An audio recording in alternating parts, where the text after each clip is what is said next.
حضور آپ ڈریے نہیں، یہ جنات انسان کے تابع ہوتے ہیں، تو جو آپ کا ماتحت ہے وہ آپ کو کیا کہے گا؟ صاحب علم کے تو قریب سے نہیں گزرتے، اتنا خوفزدہ ہوتے ہیں وہ ان سے، ان کے پاس ہی نہیں آتے، بھاگتے ہیں، دور بھاگتے ہیں۔ اور اگر کوئی بہت پاورفل صاحب علم ہے تو ویسے ہی جل کے بھسم ہو جائیں گے ان کے سامنے آنے سے۔ جنات کیا بہت سی چیزیں دکھائی دیتی ہیں اس راہ میں، جب انسان چلتا ہے بہت سی چیزیں دیکھتا ہے، کیونکہ انسان جب علم کے خاص مقام پر چلا جاتا ہے تو وہاں جا کے وہ ٹائم اینڈ اسپیس سے بیونڈ ہوتا ہے، تو رب تعالیٰ اسے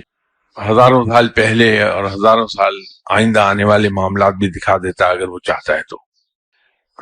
جنات سے مت ڈریے، اگر کوئی کبھی آپ کو نظر آ جائے تو میرا بھی سلام عرض کرتے ہیں اسے۔